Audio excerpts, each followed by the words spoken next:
सिद्धेभ्यः ॐ नमः सिद्धेभ्यः ॐ नमः सिद्धेभ्यः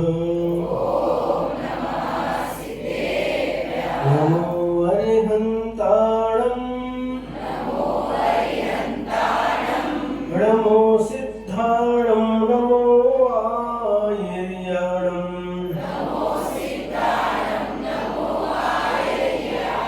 नमो वज्रायाणं नमो लोये सौवसाहुलम्। जब पंच परमेष्ठी भगवान की 24 तीर्थंकर भगवान की आचार्य श्री धरसेन महाराज की आचार्य श्री पुष्पदंत भूतबली महाराज की सटखंडकम ग्रंथराज की चारित्र चक्रवर्ती आचार्य श्री शांति सागर जी महाराज की गुरुनाम गुरु आचार्य श्री ज्ञान सागर जी महाराज की दीक्षा गुरु परम पूज्य आचार्य गुरुदेव श्री विद्यासागर जी महाराज की वर्तमान आचार्य श्री समय सागर जी महाराज की 3,9 करोड़ राजों की श्रुत पंचमी महापर्व की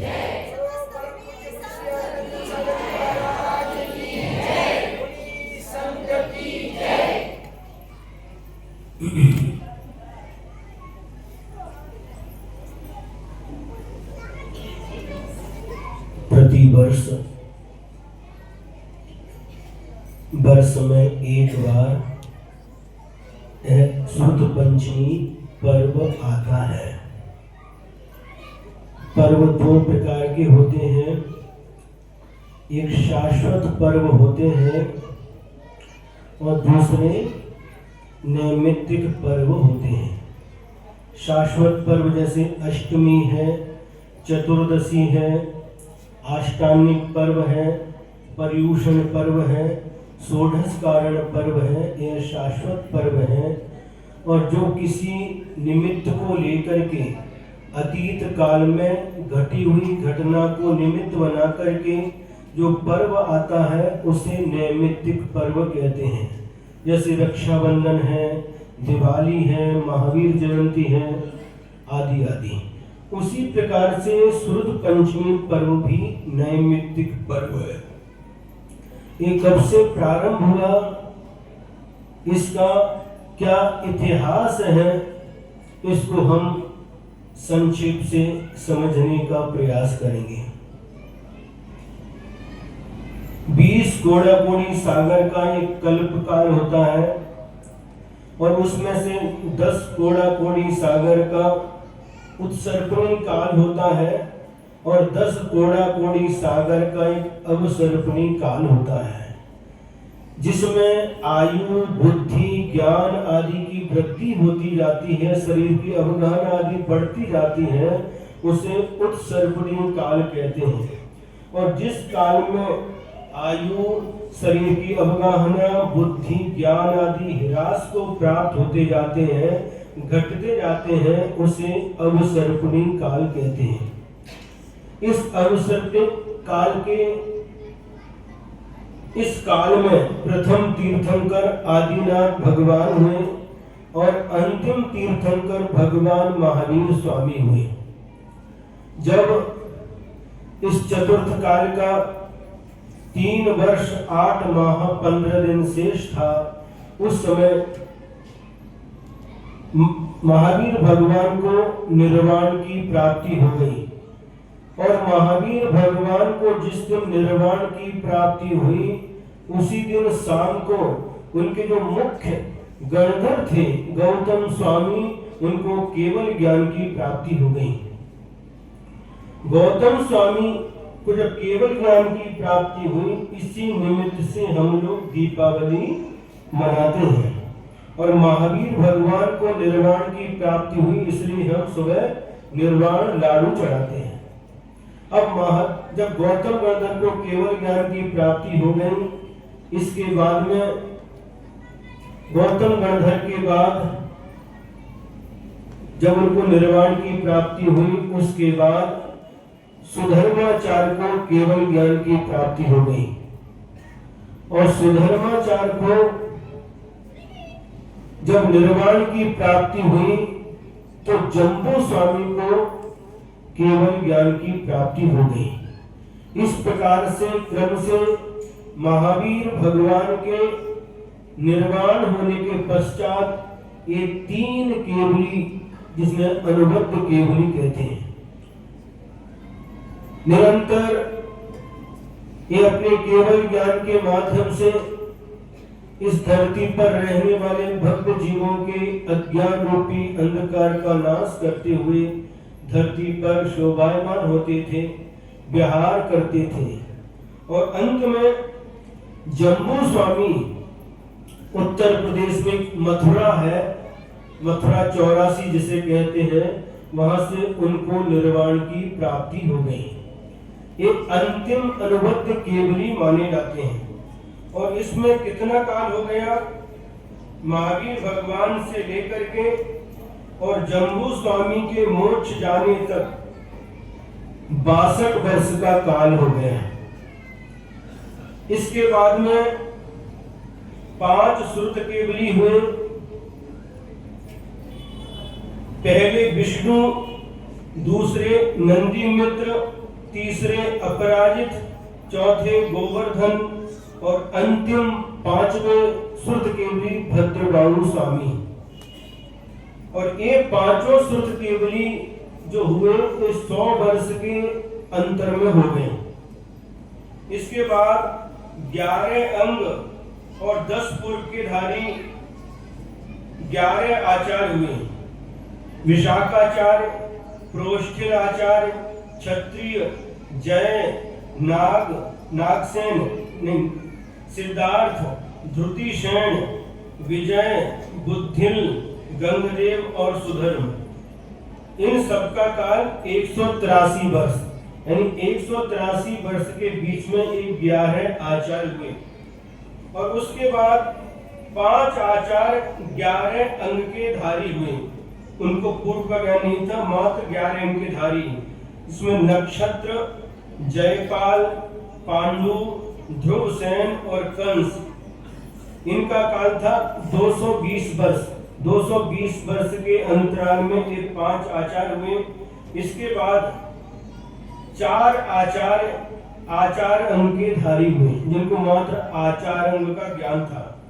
आचारांग, पहले सुभद्र, दूसरे यशोभद्र, तीसरे यशोबाहु और चौथे लोहाचार। ये चारों ही आचारांग के अतिरिक्त शेष 11 अंग और 14 पूर्व के एक देश का उनको ज्ञान था। इनका काल रहा 118 वर्ष। इसके बाद ये गौतम मंडल से लेकर के यहाँ तक लोहारे तक ये सब गणना की जाए तो भगवान महावीर स्वामी के निर्वाण से लेकर के 683 वर्षों में इतने आचार्य हुए।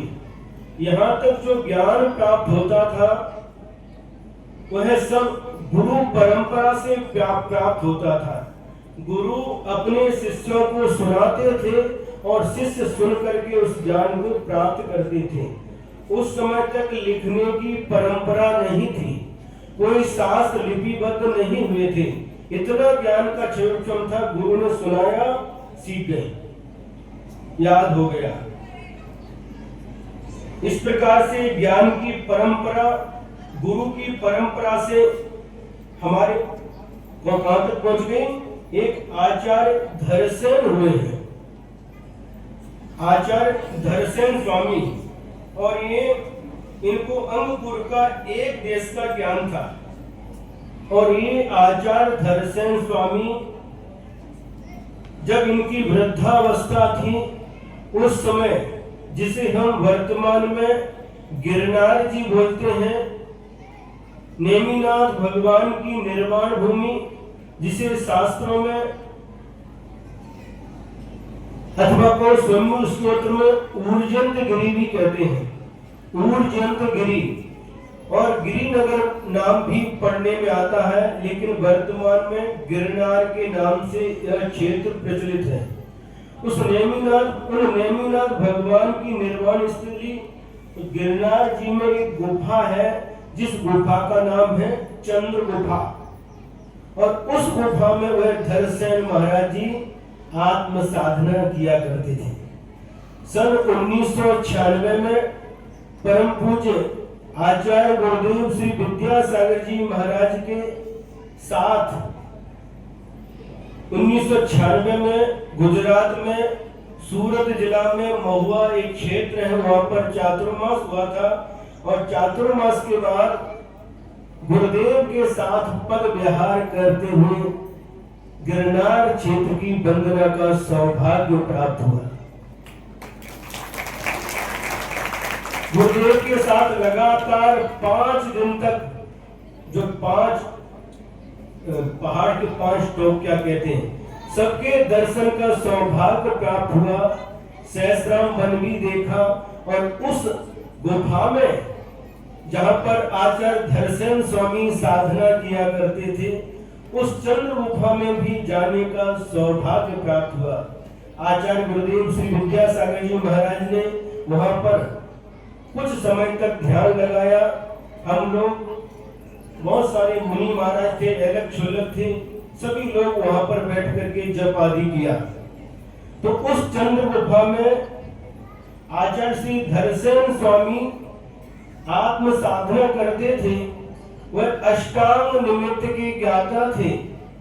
उनको यह ज्ञान हो गया कि अभी तक तो ये ज्ञान हमें गुरु परंपरा से यहाँ तक प्राप्त हो गया है, लेकिन अब बुद्धि का ह्रास होता जा रहा है और जो ज्ञान मेरे पास है वह कहीं मेरी समाधि के साथ लुप्त न हो जाए, ऐसा शुभ विकल्प आचार्य धरसेन स्वामी के मन में उत्पन्न हुआ।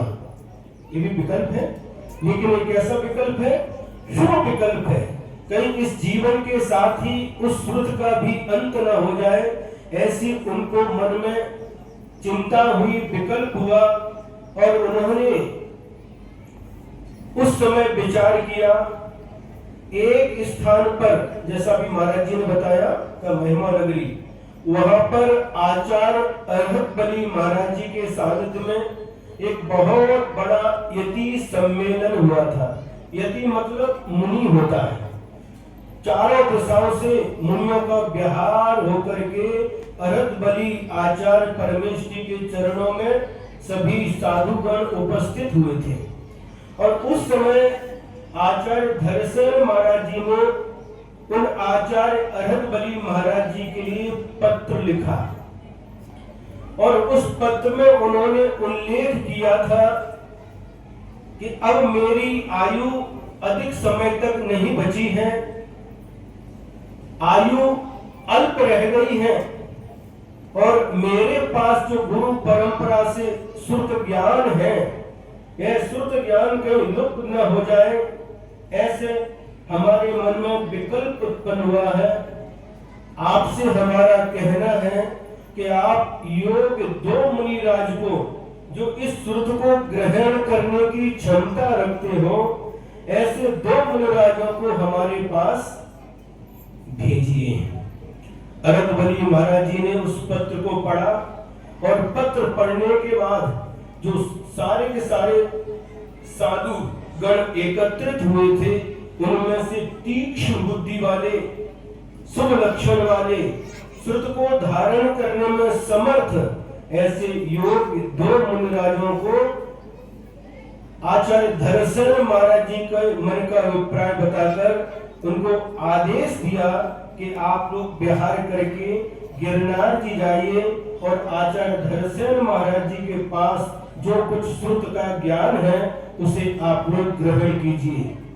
गुरु की आज्ञा शिरोधार्य करके गुरु के चरणों में बार बार नमस्कार करके दोनों मुनि महाराज वहां से रवाना हो जाते हैं और गिरनार की तरफ विहार करके जिस दिन पहुंचने वाले थे उसी दिन आचार्य धरसेन स्वामी को एक स्वप्न दिखाई देता है। रात्रि के समय वह क्या स्वप्न है? दो बैल जिनका वर्ण शुभ्र है, सफेद रंग के हैं, हृष्ट पुष्ट है, बलिष्ठ है, और आकर के वह दोनों बैल धरसेन स्वामी के चरणों में नमस्कार कर रहे हैं। जब कभी हमारे जीवन में कोई विशेष बात होनी होती है तो कई बार स्वप्न के माध्यम से हमें उसकी सूचना मिल जाती है। और जब यह स्वप्न आचार्य धरसेन स्वामी ने देखा कि दो बैल आकर के नमस्कार कर रहे हैं, उसी समय उनकी नींद खुल गई और उन्होंने अष्टांग निमित्त के जानकार थे, स्वप्न शास्त्र के भी जानकार थे। उन्होंने समझ लिया कि कोई दो मुनि महाराज इस ज्ञान को लेने के लिए, ग्रहण करने के लिए आज आएंगे, ऐसा समझ लिया। और उनके मुख से अनायास ये शब्द निकले, जयौ सुदेवदा। क्या? जयौ सुदेवदा। बोलो एक बार, जयौ सुदेवदा। क्या अर्थ है इसका? सूर्य देवता की जय हो, सूर्य देवता जयवंत हो, ऐसे प्रसन्न मन से उन्होंने इसका उच्चारण किया। इसके बाद जब प्रातः काल हुआ और वह जो स्वप्न देखा था साकार हो गया, दोनों मुनि महाराज चल करके गिरनार की उस चंद्र गुफा में पहुंच जाते हैं जहां पर आचार्य धरसेन स्वामी विराजमान हैं। उनके चरणों में भक्ति पूर्वक नमस्कार करते हैं और अपने आने का जो कारण है उसको निवेदन करते हैं।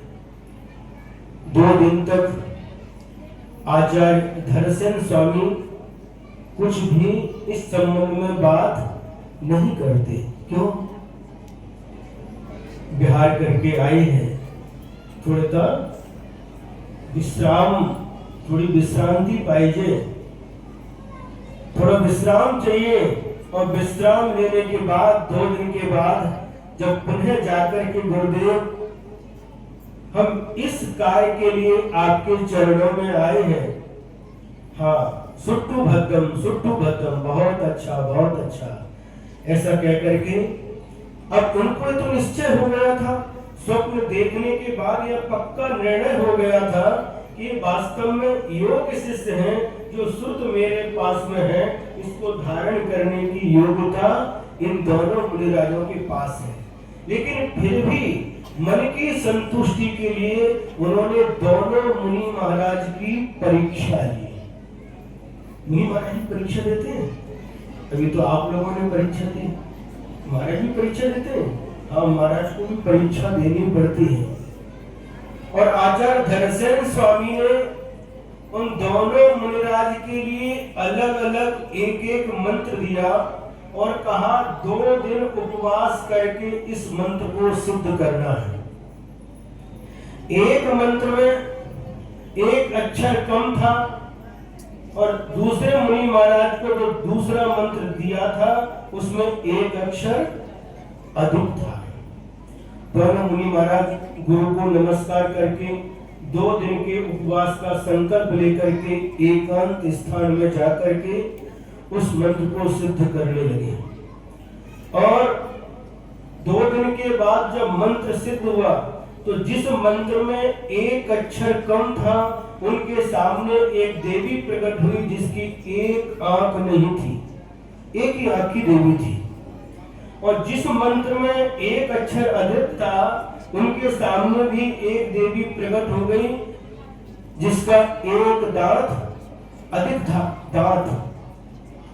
और मुनिराज ने सोचा कि जो देव रहते हैं ये तो सम चतुर्थ संस्थान वाले होते हैं, सर्वांग सुंदर होते हैं, लेकिन इस प्रकार से ये देवी देवता को तो स्वरूप नहीं है, लेकिन कुछ न कुछ कारण जरूर होगा। फिर उन्होंने उन मंत्रों को क्या किया, जांच की उन मंत्रों की। और मंत्रों की जांच, विद्वान थे, व्याकरण का भी ज्ञान था, तो जिसमें एक अक्षर कम था उसमें एक अक्षर जोड़ करके उन्हें मंत्र को सिद्ध करने लगे। और जिन मुनि महाराज के पास एक मंत्र अक्षर अधिक था उसको निकाल करके पुनः साधना करने लगे। तो दोनों मुनि महाराज के सामने पुनः देवियां प्रकट हो गई। कौन? अचम देवियां, सर्वांग सुंदर देवियां प्रकट हो गई और हाथ जोड़ करके, हे स्वामी आज्ञा दीजिए, मुझे मेरे लिए क्या आदेश है।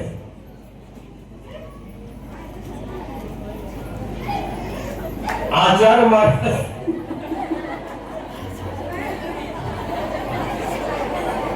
एक बुद्धि आने से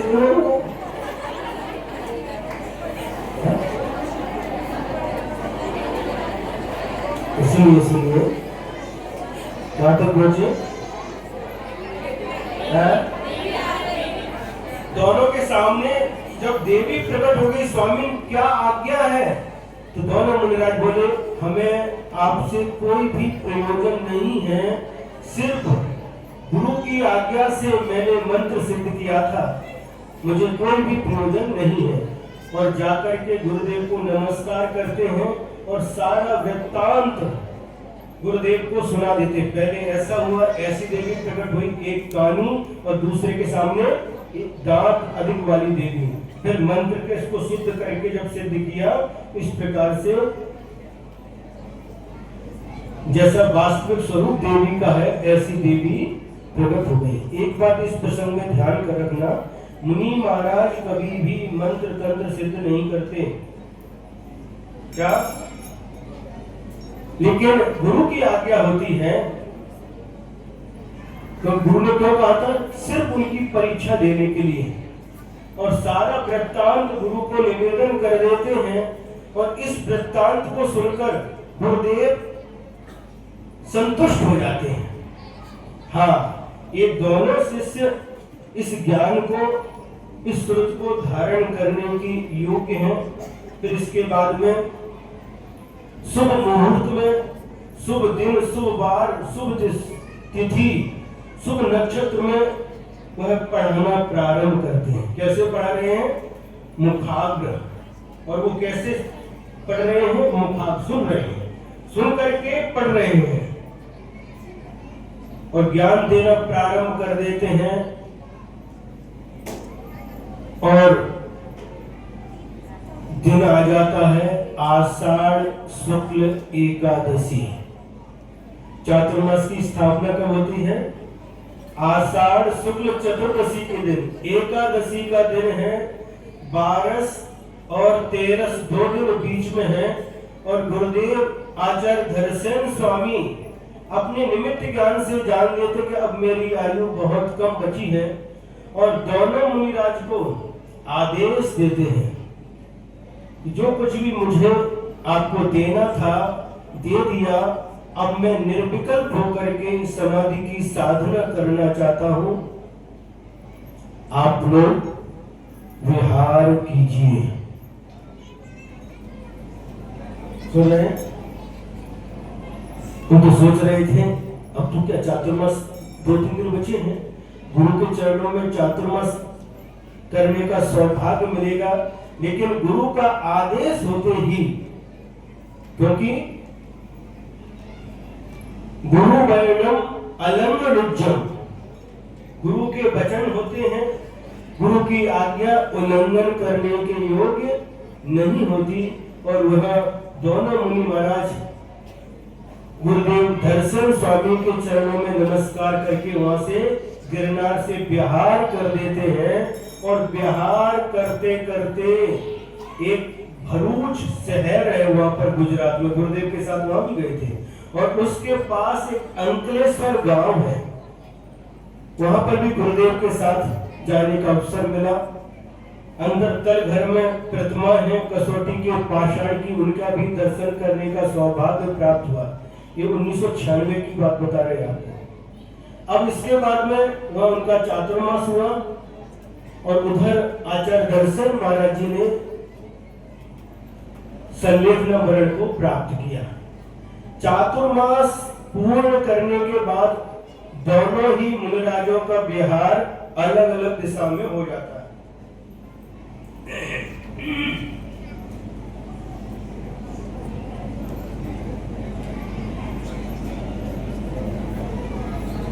आचार्य जो पुष्पनंद महाराज जी वह बनवासी गांव के लिए विहार करते हैं, जो कर्नाटक में शिमोगा के जिला के अंतर्गत आता है, ऐसा लिखा है इसमें। और भूतबली महाराज द्रवण देश की तरफ विहार कर जाते हैं। यहाँ तक सुरत का लिपिबद्ध होना नहीं हुआ था। अब इसके बाद में जो आचार्य पुष्पनंद महाराज जी थे, उनके भांजे थे जिनपालित, उनको उन्होंने दीक्षा दे दी। तो ये जिनपालित मुनि थे और उन्होंने आचार्य पुष्पनंद जी ने उस कर्म प्रकृति प्रागत जो 6 खंडों में 20 रूपणा का 100 सूत्रों में वर्णन करके उन्होंने सोचा कि अब उनकी आयु कम बची है। किसकी? पुष्पनंद महाराज जी की। तो उन्होंने जिनपालित के हाथ से जो 100 सूत्र लिखे थे उनको लेकर के भूतबली महाराज जी के पास भेज दिया। और आचार्य पुष्पनंद महाराज जी का अभिप्राय जान करके आचार्य भूतबली महाराज जी ने 6000 श्लोक प्रमाण 6 खंडों की रचना की। जीवस्थान, क्षुद्रक बंध, बंध स्वामित्व, वेदना खंड, वर्गना खंड, महाबंध, ये कितने खंड हो गए? 6 खंड। इसलिए इस ग्रंथ का नाम सतखंड आगम, सतखंडागम ऐसा रखा गया और ये लिपिबद्ध किया। और आज के ही दिन ज्येष्ठ शुक्ल पंचमी के दिन ही यह ग्रंथ पूर्ण हुआ था। फिर चतुर्वेद संघ के सानिध्य में उस सतखंडागम ग्रंथराज की पूजा की गई थी, है ना, जैसे आप लोगों ने आज किया। उसी प्रकार से आचार्य भूतबली महाराज ने संघ के साथ और सारे के सारे श्रावकों ने भी उस ग्रंथराज की पूजा की थी। और तब से आज तक यह दिन श्रुत पंचमी के रूप में हम लोग मनाते हैं। इस दिन जिनवाणी की विशेष रूप से पूजन करते हैं। तब से लेकर के आज तक यह श्रुत पंचमी का पर्व हम लोग मनाते हैं। गुरुदेव के सानिध्य में भी यह पर्व मनाते थे। गुरुदेव के मुख से श्रुत पंचमी के बारे में सुनते थे। और सबसे बड़ा सौभाग्य अपने जीवन का मैं समझता हूँ, इस सतखंडागम ग्रंथ के ऊपर आचार्य श्री वीरसेन महाराज जी ने 16 पुस्तक लिखी है और उसका अध्ययन गुरुदेव के मुख से करने का सौभाग्य प्राप्त हुआ है। गुरुदेव के मुख से सतखंडागम ग्रंथ सुनने का अवसर प्राप्त हुआ है। जिन सतखंडागम ग्रंथों के सूत्रों की रचना आचार्य पुष्पनंद आचार्य भूतबली महाराज जी ने की, उन सूत्रों का श्रवण उच्चारण गुरुदेव के मुख से करने का अवसर प्राप्त हुआ है। नेमावर में सबसे पहले गिरनार की यात्रा के बाद जब नेमावर में आ गए, उस समय गुरुदेव ने कहा कि जिनका आरंभ और परिग्रह का त्याग होगा वो ही लोग इस सतखंडागम की कक्षा में बैठेंगे। उस समय आचार्य धवला पुस्तक 4 प्रारंभ की थी। हम लोग ब्रह्मचारी थे और उस समय मुझे मुनि श्री प्रणम्य सागर जी, मुनि श्री प्रभात सागर जी, मुनि श्री संभव सागर जी, ये सब ब्रह्मचारी थे। इनको 10वीं प्रतिमा के व्रत दिए, उसके बाद कक्षा में बैठने की अनुमति दी। ये परम सौभाग्य है। इन सूत्रों को जो महान प्रथम बार लिपिबद्ध हुए, लमोकार मंत्र, ये किसने बनाया? किसी ने नहीं बनाया, अनादि अनंतर है। सतखंडागम ग्रंथ के मंगलाचरण के रूप में सबसे पहले आचार्य पुष्पनंद महाराज जी ने इसको लिपिबद्ध किया है। ये परम सौभाग्य की बात है। बहुत अच्छा अवसर आया। हर बार श्रुत पंचमी मनाते हैं, लेकिन अंबर जैसी श्रुत पंचमी पहली बार हुई।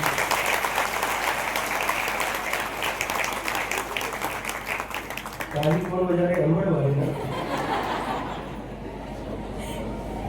और इसका श्रेय जाता है मुनि श्री ऋषभ सागर महाराज जी को। ऋषभ सागर महाराज जी बोले हर बार उनकी क्या बात है, हम भगवान की महावीर जयंती मनाते हैं, निर्वाण उत्सव मनाते हैं, गुरु की भी हम दीक्षा दिवस वगैरह मनाते हैं, लेकिन जिनवाणी का हम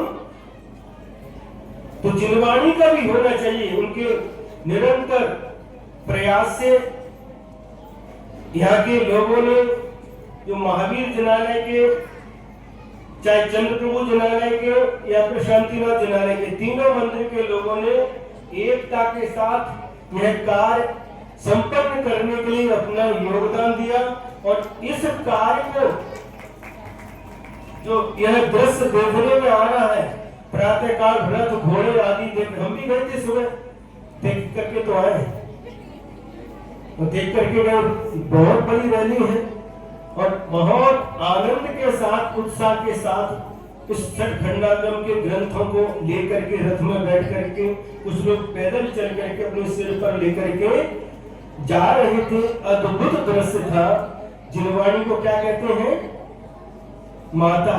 जिनवाणी माँ बोलते कि नहीं? माँ क्यों बोलते हैं? पिता क्यों नहीं बोलते? क्यों बताओ ना। माँ जिस प्रकार से बच्चे का पालन पोषण करती है, अहित से बचाती है, हित में लगाती है, उसी प्रकार से जिनवाणी माँ भी हमें अहित से बचाती है। पाप क्या है? अहित कार्य, पाप से दूर रहो, पाप से बचाती है और धर्म में लगाती है, हित का मार्ग बताती है। इसलिए जिनवाणी को माँ की उपमा दी गई है। आचार्य श्री ने एक दोहा लिखा है जिनवाणी की स्तुति करते हुए, भार रहित मुझ भारती, कर दो सहित सुभाल, कौन संभाले माँ बिना, ओ माँ यह मुनि बाल। कितना सुंदर था। भार रहित मुझे भारती, भार बोलते मस्तिष्क को, मैं कैसा हूं? बुद्धि रहित हूं। भाल रहित मुझे भारती, कर दो सहित सुभाल, मैं अच्छी बुद्धि वाला। कैसी बुद्धि? अच्छी बुद्धि वाला बना दो। अच्छी बुद्धि किसे कहते हैं? जो सन्मार्ग पर ले जाती है, और खोटी बुद्धि खोटे मार्ग पर ले जाती है, उन मार्ग पर ले जाती है। तो हे जिनवाणी माँ, मुझे सुभाल बना दो, अच्छी बुद्धि वाला बना दो। कौन संभाले माँ बिना? जो बच्चा रहता है उसे कौन संभालता है?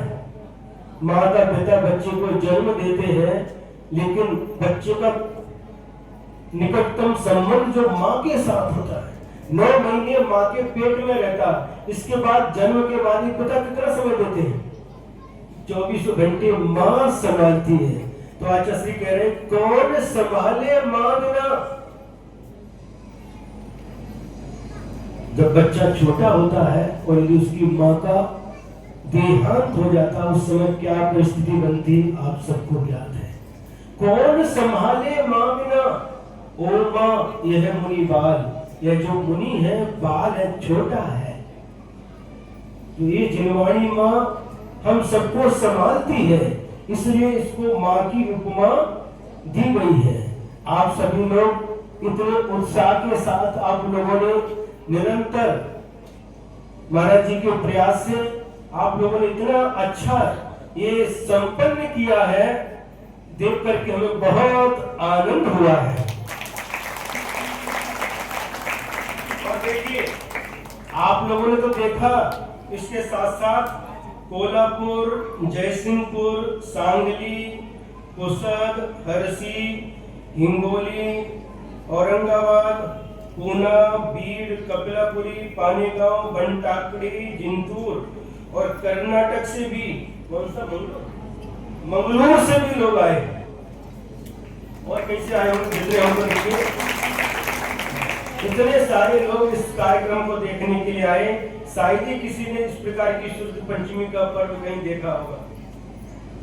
तो क्या नाम है? शुभम बोला पर बोला जिंदगी ऐसा अवसर बहुत मुश्किल से प्राप्त होता है, और ये अवसर हम लोगों को प्राप्त हुआ है। दो अवसर मिल गए आपको। अक्षय तृतीया का कार्यक्रम भी हुआ, फिर तीनों मुनि महाराजों का दीक्षा दिवस का कार्यक्रम भी हुआ, और आज शुद्ध पंचमी पर्व का कार्यक्रम भी बहुत आनंद के साथ, उत्साह के साथ संपन्न हुआ है। इसी प्रकार से हमने कहा था कि महाराज अंबर के लोग कैसे हैं, ये हम बाद में बताएंगे। तो आज अच्छा मौका है। हम लोगों से सुनते थे, मुनि महाराजों के मुख से भी सुना, श्रावकों के मुख से भी सुना कि अंबर के लोग बहुत अच्छे हैं। लेकिन हमने कहा हम अभी नहीं बताएंगे, जब बिहार का अवसर होगा उस समय बताएंगे। तो बिहार कब होगा पता नहीं, इसलिए बताए देते हैं आपको, क्योंकि हम कान से सुनी बात का विश्वास कम करते हैं, आंख से देखी हुई बात का विश्वास ज्यादा करते हैं। अभी तक सुना था, लगभग 1.5 महीना 48 दिन हो गए, देखने को भी मिला। तो महाराज बताओ ना अंबर के लोग कैसे हैं।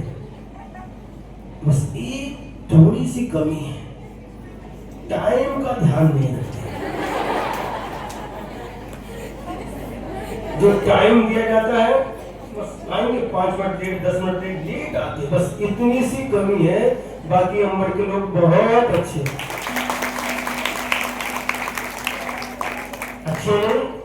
बहुत अच्छे हैं। इसी प्रकार से क्योंकि समय हो गया है, बोलते बोलते आधा घंटा हो गया है ना, महाराज जी को भी सुनना है और उसके बाद आपको इतना ही पर्याप्त है। इसी प्रकार से धार्मिक अनुष्ठानों में हमेशा भाग लेते रहना चाहिए और उत्साह के साथ करना चाहिए। जैसे जब शादी विवाह होता है उस समय कैसा उत्साह करते, सांसारिक कार्यों में कितना उत्साह करते, कितना पैसा खर्च करते हैं, उससे बढ़कर के धार्मिक कार्यों में, धार्मिक अनुष्ठानों में उत्साह होना चाहिए। सुपर सर महाराज जी कह रहे चातुर्मास जैसा है, चातुर्मास भी बढ़कर कर दिया। अरे चातुर्मास आने वाला है, 40 दिन शेष है। बहुत सारे लोगों ने निवेदन किया है, अंबर के लोगों ने भी निवेदन किया, पाने गांव के लोग भी निवेदन करने आए, और संभाजी नगर औरंगाबाद के लोग भी निवेदन कर रहे हैं, पुणे के लोग भी निवेदन कर गए। और कहा हिंगोली के भी आएंगे। तो निरंतर और भी लोग निवेदन कर रहे हैं, लेकिन किसका भाग्य जगेगा हम कुछ भी नहीं बोल सकते। भविष्य में जैसा होगा, जैसा जिसका पुण्य होगा, जैसे गुरुजनों की आज्ञा होगी उसके अनुसार यह कार्य होगा। आज यही हम इन्हीं भावनाओं के साथ आपका इसी प्रकार से उत्साह बना रहे और हमेशा धर्म प्रभावना के लिए निरंतर कटिबद्ध रहे, हमेशा बिना बुलाए, धार्मिक कार्यों में बुलाना न पड़े, बिना बुलाए आना चाहिए।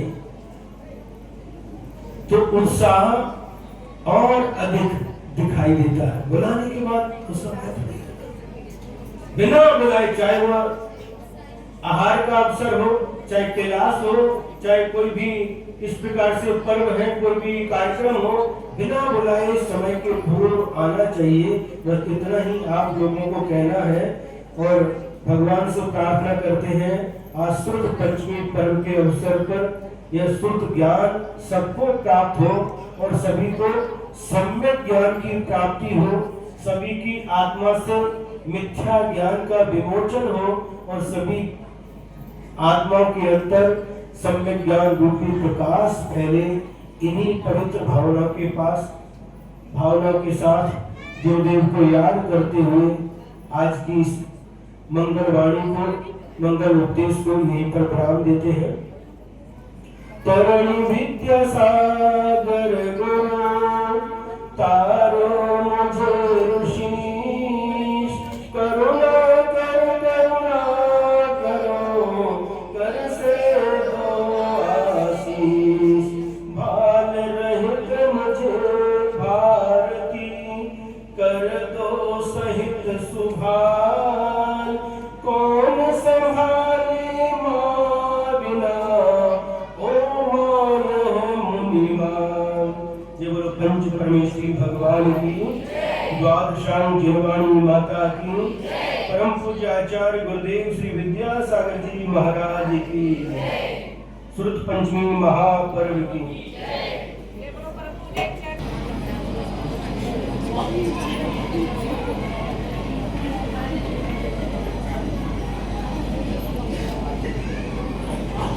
आजच्या श्रुतपंचमी महामहोत्सव निमित्त आपण अभिनंदन साहेब महाराजांचं मार्मिक उद्बोधन ऐकलं।